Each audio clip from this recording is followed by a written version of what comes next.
اور صلی اللہ علیہ وسلم کا صحیح تلفظ بتا دیں. السلام علیکم کا ہے السلام علیکم. جو آج کل لوگوں نے ساشے پیش کر رہے ہیں سلام السلام علیکم, ایسے سلام ہو رہا ہے السلام علیکم. ہمارے ایک استاد سے بڑے مزاحیہ تھے, ان کو جب کوئی سلام کرتا نا تو جواب میں کہتے یہ جواب دیتے تھے. تو ہم ان سے کہتے ہیں یہ کیا؟ انہوں نے کہا سلام میں بھی سین کی ہلکی سی آواز آئی ہے تو جواب بھی اسی اسٹائل کا ہوگا بس. تو سلام ہو بھائی السلام علیکم, آپ پر سلام, جواب میں وعلیکم السلام. اور جب درود پڑھیں تو صلی اللہ علیہ وسلم, اس میں کوئی ٹائم خرچ نہیں ہوتا. لوگ کہتے ہیں نبی کریم صلی اللہ علیہ وسلم نے فرمایا, ارے تمیز سے بول دے یار, نبی کریم صلی اللہ علیہ وسلم نے ارشاد فرمایا. کتنا ٹائم لگے گا؟ پب جی میں اتنا گھنٹوں گزار کے ٹائم ضائع کرتے ہو یار, درود شریف تمیز سے نہیں پڑھا جاتا. رسول ہمارے حضرت فرماتے تھے آپ صلی اللہ علیہ وسلم کا سب سے بہترین لقب ہے رسول اللہ.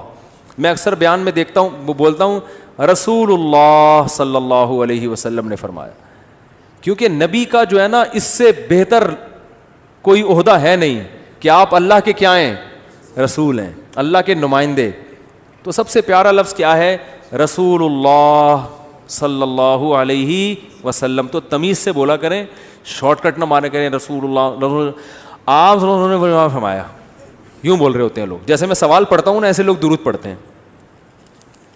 تو بھائی یہ تمیز سے سلام پڑھا کریں, لکھا بھی کریں.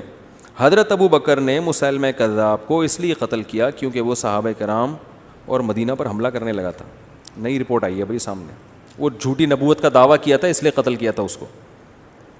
میرا ایک دوست ایک لڑکی سے محبت کرتا ہے, لڑکی بھی سے محبت کرتی ہے, ان کے گھر والوں کو نہیں معلوم, وہ پھر بھی موبائل لے کر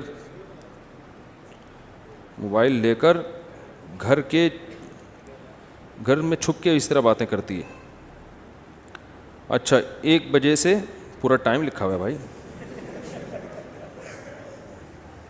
اور دوست کو سمجھاؤ غلط ہے, اللہ کے بندو غلط ہے, نکاح کا پیغام بھیجو, مان جائیں ٹھیک ہے, نہیں تو کہیں اور. یہ اس طرح سے موبائلوں پہ باتیں کرنا اپنی صحت بھی برباد ہوگی, ٹائم بھی برباد ہوگا, کچھ بھی حاصل نہیں ہوگا. مفتی صاحب میری بیوی نے مجھ سے خلا لیا, تمام جھوٹ, اور جج کے سامنے میں نے نہ سائن کیے اور نہ اس خلا کو تسلیم کیا. میری بیوی بات کرنے کے لیے راضی نہیں ہے. میں نے فتویٰ بھی لیا بنوری ٹاؤن سے, وہ بھی میرے حق میں آیا. اس کا حل بتائیں. بھائی جب آپ نے فتویٰ بھی لے لیا, آپ کے حق میں فتویٰ بھی آ گیا کہ یہ خلا صحیح نہیں ہے, تو پھر آپ کی بیوی ہے وہ. اب مفتی تو اس سے زیادہ کچھ نہیں کر سکتا نا, مفتی اپنی بیوی پہ کنٹرول نہیں ہے آج کل. تو آپ کی بیوی کہاں سے دلائے گا؟ مفتی نے آپ کو فتویٰ دے دیا کہ یہ آپ کی بیوی ہے. عدالت کا جو خلا ہے اس ہر جگہ قلعدم نہیں ہوتا, یاد رکھو, بعض جگہ عدالت کا خلا معتبر بھی ہوتا ہے. لیکن مفتی صاحب نے بتا دیا آپ کو, بنوری ٹاؤن کے معتبر ادارہ ہے, کہ بھائی یہ خلا کیا ہے, قلعدم ہے.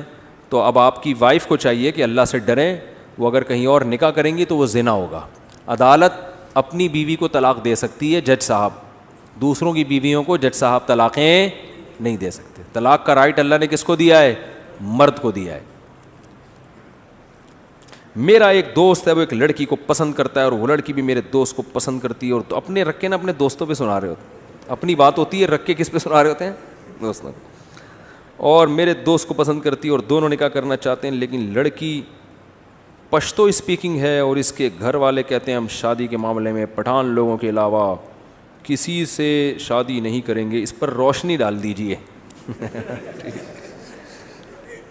بھائی لڑکی کے والدین کو چاہیے کہ اگر لڑکی کہیں نکاح کرنا چاہتی ہے تو قوم کو نہ دیکھیں, وہ لڑکی کا نکاح کر دیں. یہ صرف پٹھان میں نہیں, ہر قوم میں ہی ہے. یہ مہاجر کہتے ہیں ہم نے صرف مہاجروں میں کرنی ہے, پٹھانوں میں نہیں کرنی. پنجاب والے کہتے ہیں ہم نے صرف پنجابیوں میں کرنی ہے. سندھی کہتے ہیں ہم نے صرف سندھیوں میں کرنی ہے.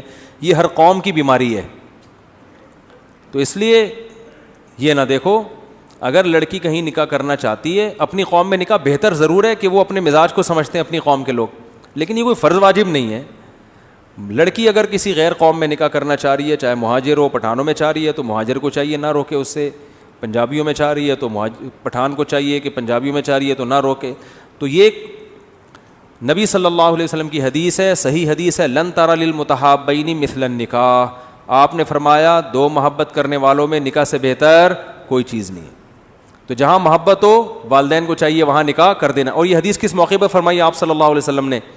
یہ ایک بچی تھی جو غریب صحابی سے نکاح کرنا چاہتی تھی, اور اس کے جو ولی تھے, ابا کا والد کا انتقال ہو گیا تھا, اس کے ولی تھے نا چچا, وہ مالدار صحابی سے نکاح کرنا چاہ رہے تھے. اب بتاؤ مالدار سے نکاح کرنا بہتر ہی ہے نا بھائی مالدار سے نکاح میں اس بچی کا زیادہ فائدہ ہے نا, خوب کھانے پینے کو ملے گا. لیکن بچی پسند کس کو کرتی تھی؟ غریب صحابی کو. بظاہر یہ بالکل گھاٹے کا سودا ہے. تو ان کے چچا نے اس بچی کا نکاح کرا دیا مالدار صحابی سے. آپ صلی اللہ علیہ وسلم کو پتا چلا تو آپ نے وہ نکاح کلعدم قرار دے دیا, کیونکہ وہ بچی کی پرمیشن نہیں تھی, اس میں اجازت نہیں تھی. اور پھر آپ نے اس بچی کا نکاح کرایا ان غریب صحابی سے. اور اس موقع پر آپ نے فرمایا لن ترى للمتحابین مثل النکاح, دو محبت کرنے والوں میں نکاح سے بہتر کوئی چیز نہیں. یعنی کیا فرمایا کہ جہاں محبت, جس سے محبت ہے اس کو جہاں چاہ رہی ہے وہاں نکاح کرو اس کا. بات آ رہی ہے سمجھ میں؟ تو اس لیے بھائی اپنی قوم, چاہے مہاجر ہو, پنجابی ہو, پٹھان ہو, اپنی قوم کا وہ مسلط نہ کرو. اگر بیٹی کہیں نکاح کرنا چاہتی ہے تو وہ بے شک غیر قوم کا ہے, تو اگر اس میں کوئی بڑی خرابی, کوئی خدا نہ چرسی ہے, ہیروئنچی ہے, کیونکہ بچیوں کا کوئی بھروسہ نہیں ہوتا, کسی کو بھی کسی بھی ٹائم پہ چاہ سکتی ہیں. وہ کوئی سٹا لگا رہا ہے, اس نے تھوڑا سا ان کو بھی پلا دیا سٹا ٹھیک ہے نا, تو ان کو بڑا مزہ آیا تو اسی پہ عاشق ہو گئی. تو بچیاں تو بیچاری ناسمجھ ہوتی ہیں. تو ایسا ہی نہیں, ماں باپ انکوائری کریں کہ بندہ اس قابل بھی ہے کہ اس کو اپنے خاندان میں لایا جائے, خاندان کا فرد بنایا جائے. تو اگر اس میں کوئی دوسری خرابی نہیں ہے, بڑی خرابی, تو پھر شریعت کا حکم یہی ہے کہ بچی کی چاہت کو سب سے پہلے رکھا جائے گا. سمجھ رہے ہو کہ نہیں سمجھ رہے؟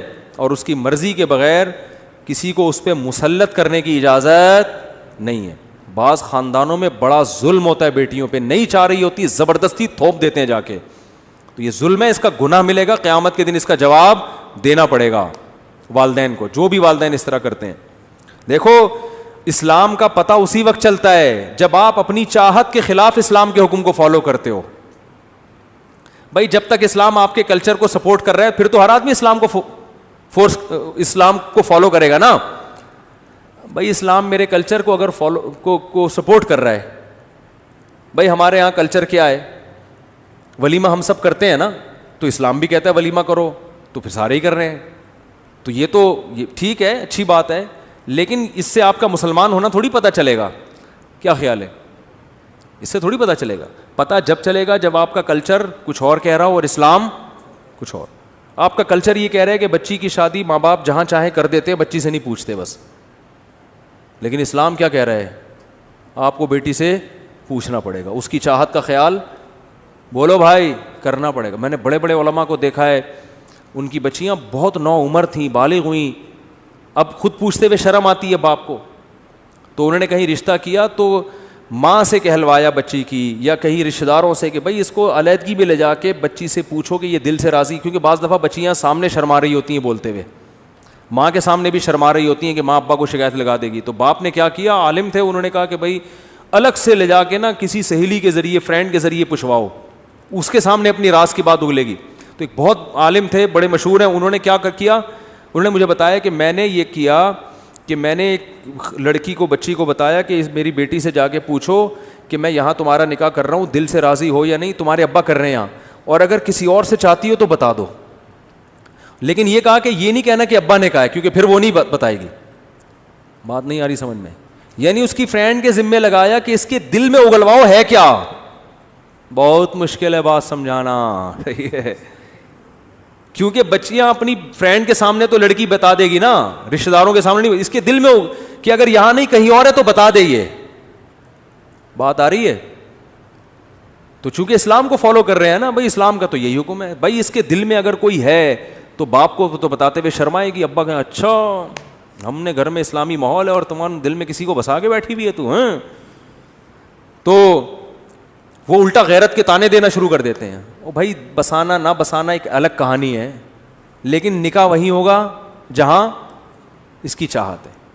وہ بسانا اچھا کام نہیں تھا, آنکھ مٹکا جو موبائل پہ اگر ہو گیا تو غلط ہوا, ٹھیک ہے. لیکن اگر یہ کہیں چاہتی ہے, بعض دفعہ یہ سب احتیاطوں کے باوجود بھی انسان کسی کو پسند کرنے لگتا ہے. میتوں میں آج کل ملاقاتیں ہو جاتی ہیں, میں نے بتایا تھا نا کتنی شادیاں میتوں میں ہوئی ہیں, روتے روتے ایک دوسرے کو پسند کر لیا.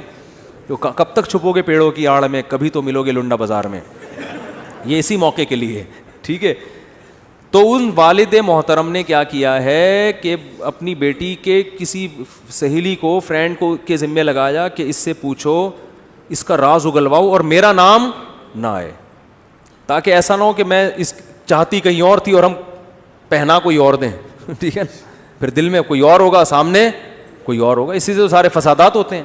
پھر وہی قصہ ہو جائے گا, وہ سنا دوں, بہت دفعہ ہو گیا, بس آپ تھک بھی گئے ہیں, آخری وہی قصہ ہو جائے گا. وہ ایک آدمی, آج کل ماں باپ اس کا خیال نہیں کر رہے ہیں, تو پھر یہ ہو رہا ہے, اب میمز بنانا شروع کر دیے لوگوں نے, یہ بڑے مسئلہ ہے یار.